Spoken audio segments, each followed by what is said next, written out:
तो customer satisfaction नहीं मिल पाएगा वहाँ पे मेरे को। तो मैं आपको भी वही चीज़ गाइड कर रहा हूँ। दुकान के अंदर हमेशा डेड स्टॉक भी बचता ही बचता है यार। आप कितना भी अच्छा सिलेक्शन करके लेके जाओगे ना, सूरत से या कहीं से भी आप परचेस करते हैं, कितना भी अच्छा सिलेक्शन कर लो, कुछ आइटम होगा जो आपके पास में नहीं बिकेगा, वो धीरे धीरे बिकता है। तो उसका इस्तेमाल करना बहुत ज़रूरी, मतलब बहुत सही तरीके से आना चाहिए। और रोटेशन के लिए मतलब 2 लाख का जैसे आपका बजट है, तो एक सिंपल सा फंडा जान लीजिए कि स्टार्टिंग में अपने को 1.5 लाख रुपये लगाना है। पूरा 2 का परचेस करना ही नहीं है, करना ही नहीं है।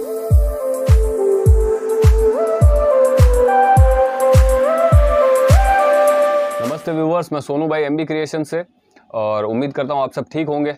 आज एक नया वीडियो है और टॉपिक ये रहने वाला आज का अपना कि जैसे कई लोग बड़े बजट से स्टार्ट करना चाहते हैं अपना बिजनेस, जिनका बजट लाख रुपए से ऊपर का होता है और जो डायरेक्ट शॉप चालू करना चाहते हैं। अब जैसे मेरे कई वीडियो रहते हैं जो घर से, जो बिल्कुल नया स्टार्ट करते हैं ना, घर से स्टार्ट करते हैं, तो उसमें बजट को ज़्यादा डिपेंड नहीं करता है कि आप लाख रुपये डालो या फिर 2 लाख डालो या 50,000 डालो।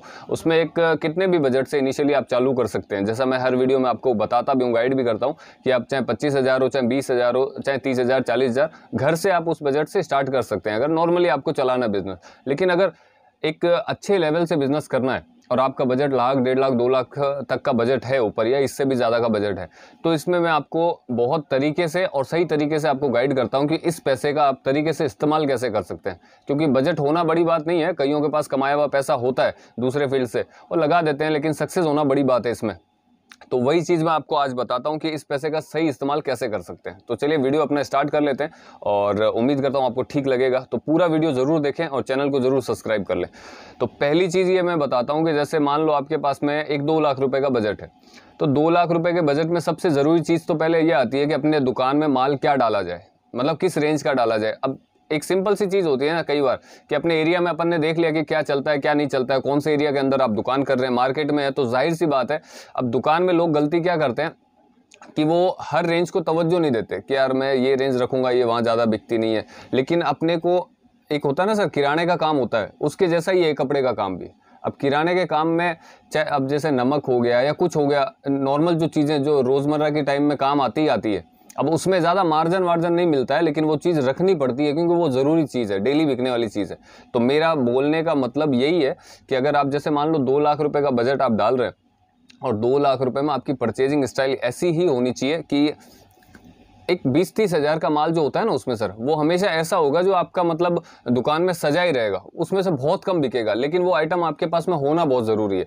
तो वो परचेज करते वक्त ये स्पेशल ध्यान रखें कि एक तो आपकी रेट कम से स्टार्ट होनी चाहिए जितना पॉसिबल हो सके। अब 50 रुपये में जैसे मेरे पास में कुर्ती है, 100 रुपये में मेरे पास साड़ी है। अब मेरे पास में भी हर कस्टमर 50 रुपये वाला या 100 रुपये वाला आइटम नहीं लेता है, लेकिन फिर भी मेरे पास एनी टाइम उसका स्टॉक रहता है, एनी टाइम स्टॉक रहता है। अब मैं अगर ये सोचूंगी यार ये तो 100 में से 1-2 कस्टमर लेते हैं, तो मैं फिर ये माल में इन्वेस्ट क्यों करूं? तो फिर मेरे पास में रेंज नहीं रहेगी, उसके बाद सीधा मेरे को आगे की रेंज में जाना पड़ेगा, तो कस्टमर सेटिस्फेक्शन नहीं मिल पाएगा वहाँ पे मेरे को। तो मैं आपको भी वही चीज़ गाइड कर रहा हूँ कि एक स्टार्टिंग रेंज होती है ना सर शॉप की, जो भी आप शोरूम डाल रहे हैं या फिर शॉप डाल रहे हैं मार्केट के अंदर, तो स्टार्टिंग रेंज आपकी लो से होनी बहुत ज़रूरी होती है। अब उसमें से बिके नहीं बिके वो एक अलग चीज़ है, क्योंकि 20-30 हज़ार का माल होता है ना, 20-30% माल वो ऐसा ही होता है कि रेगुलर बिकेगा नहीं, लेकिन आपकी दुकान में होना तो बहुत ज़रूरी है। वो आपको क्या है, एक रोटेशन देता है, उसमें आप कमाई भी भूल जाइए। 2 लाख का आपने बजट लगाया, 20-30 हज़ार में आप कमाई भूल जाइए। ऐसा मत देखिए कि मेरे को पीस टू पीस आइटम में कमाई देखनी है, नहीं। कुछ 60-70% जो अपनी मीडियम रेट की परचेजिंग होती है, हैवी रेट की परचेजिंग होती है, वही होती है। किसी भी दुकान में जाके आप देख लो, रिटेल में कोई शोरूम है अच्छा खासा, हर सिटी के अंदर होता ही है ना ऐसा शोरूम, कहीं पर भी आप जाके देख लो, उनकी मतलब सेलिंग स्टाइल जो होती है वो कैसी होती है? वो स्टाइल ऐसी होती है कि वो जो शुरुआती रेट होती है ना, उनसे कोई भी कंपटीशन कर लो चाहे, उनकी रेट में कोई दे नहीं पाता है। वो क्यों? क्योंकि वो उनमें कमाते नहीं है बिल्कुल भी। वो अगर मेरे से यहाँ से अगर 100 रुपये का परचेस किया, उन्होंने 110 का लगा दिया। उनको सिर्फ वो रेट एक चाहिए कि यार कस्टमर को देखते ही ये लगे कि यार 110 से स्टार्ट है, बहुत बढ़िया, और ये चीज़ 110 में मिल रही है, ये चीज़ 110 में मिल रही है तो बहुत अच्छी है। दूसरी दुकान में 150 में मिल रही है, ये 110 में दे रहे हैं, तो उनको एक ट्रस्ट बन जाता है कि इनके पास सारी रेटें जो है, जो भी आगे की रेट भी, उनमें भी इनके पास रेट कम ही होगा, और ये एकदम विश्वास से अपने को माल देंगे और अच्छी रेटों में माल यहाँ से मिलेगा अपने को। तो ये ट्रिक है ना बहुत ज़रूरी होती है। अगर आप दुकान से चालू कर रहे हैं और 1.5-2 लाख रुपए का बजट है, तो पहली तो ये ट्रिक अपनानी बहुत ज़रूरी है। कि आपको मतलब इस तरीके से रेटें आपकी स्टार्ट करनी है ताकि आपको मतलब कस्टमर ज़्यादा मिले और अच्छे कस्टमर मिले जो आप पे ट्रस्ट भी करें। और ये कोई मतलब ऐसा नहीं है, चीट फ्रॉड वाला ट्रिक नहीं है, ये मतलब एक बिजनेस फंडा ही होता है, आप इस्तेमाल कर सकते हैं इस चीज़ को। हम भी करते हैं, होलसेल में भी ये हर जगह पे चलता है, क्योंकि एक होता है ना सर, कुछ आइटम होते हैं जो कमाई के नहीं होते हैं लेकिन आपकी दुकान में आपके रोटेशन के लिए बहुत ज़रूरी होते हैं। तो यही सब होते हैं, वो शुरुआती आइटम होते हैं, इनमें आपको कमाई देखनी नहीं है 20-30 हज़ार की। आपकी अगर कम रेट की परचेजिंग है, 150 के नीचे की, 200 के नीचे की, तो वो सिर्फ आइटम एक रोटेशन के हिसाब से अपनी दुकान में रखना बहुत ज़रूरी होता है, और तभी वो बिजनेस आपका आगे वाली रेटें सेल होगी। उनको देख के आगे वाली रेट सेल होती है, ये मतलब बिजनेस की स्ट्रेटजी होती है कि उनको देख के आगे वाला आइटम बिकता है और अच्छी रेट में बिकता है, अच्छा मार्जिन मिलता है। तो एक पॉइंट तो ये हमेशा अपनी दुकान में अपना है अगर आप स्टार्ट कर रहे हैं तो। अब दूसरा रहता है कि जैसे अपन परचेस करते हैं तो जाहिर सी, जैसे मैंने एक चीज़ आपको ये बताई कि अपने कैसे अपने शुरुआती जो 20-30 हज़ार होता है, 40 हज़ार होता है, उनमें अपन कमाई कभी नहीं देखते हैं। एक होता है इसमें जैसे डेड स्टॉक होता है, ये मैं कमियां बता देता हूं कि आप दुकान जब करते हैं ना तो दुकान के अंदर हमेशा डेड स्टॉक भी बचता ही बचता है यार। आप कितना भी अच्छा सिलेक्शन करके लेके जाओगे ना, सूरत से या कहीं से भी आप परचेस करते हैं, कितना भी अच्छा सिलेक्शन कर लो, कुछ आइटम होगा जो आपके पास में नहीं बिकेगा, वो धीरे धीरे बिकता है। तो उसका इस्तेमाल करना बहुत ज़रूरी, मतलब बहुत सही तरीके से आना चाहिए। अब एक वीडियो में मैंने पहले भी बताया था कि आप मतलब अगर नॉर्मली जैसे आपके पास 20 हज़ार का स्टॉक है, डेड स्टॉक है, जो कम लोग पसंद कर रहे हैं, जो नहीं कर रहे हैं अभी, हालांकि मैं फैसिलिटी देता हूँ ये कि आप 6 मंथ में चेंज करवा सकते हैं उसको। तो ये फैसिलिटी कब आती है? जब एकदम लास्ट में हो, आपको लगे पहले अपनी बेचने की स्किल आप ज़्यादा बढ़ाइए, क्योंकि अगर डेड स्टॉक को आपने बेच निकाला तो फिर आप तो बेचने में माहिर हो जाओगे ना यार। तो वो चीज़ पे गौर करें, चेंज करवाने से ज़्यादा मतलब उस चीज़ पे गौर करें कि मेरे को डेड स्टॉक निकालना कैसे। अब निकालने के बहुत से तरीके होते हैं। डेड स्टॉक आपने मतलब आपके पास जितना पड़ा है उसकी एवरेज निकाल दीजिए। 100 पीस पड़े कि उसमें 150 का भी है, 250 का भी है, 300 का भी है, 500 का भी है, आप एवरेज निकाल दीजिए। आपको 250 रुपये की एवरेज पड़ी मान लो, तो 25 हज़ार का माल है मान लो आपके पास में डेड स्टॉक। अब उसमें 100 रुपये वाला भी है, 150 वाले, तो सेल लगा दीजिए उसकी यार। एक साइड में मतलब आपके काउंटर चल रहा है, जो मेन चल रहा है, फ्रेश का काउंटर चल रहा है, वो चल रहा है। अब उसका एक अलग से सेल लगा दीजिए, एक हैंगर में लगा के मतलब लाइन से लगा दीजिए 100 कुर्तियाँ कि भाई ये इस भाव में पड़ने वाली है, चाहे 2 लो चाहे 5 लो, तो वो फटाफट निकल जाता है। और डेड स्टॉक मतलब डेड स्टॉक में अगर कमाई देखने जाएंगे तो वो बिकेगा ही नहीं कभी अपना। अपन ऑलरेडी अगर अच्छे माल में कमा रहे हैं, उस जगह को खाली करिए, अपने नया माल परचेस कर लीजिए। तो ये चीज़ भी बहुत इंपॉर्टेंट है बिजनेस में, ये भी अपनानी पड़ेगी दुकान के अंदर।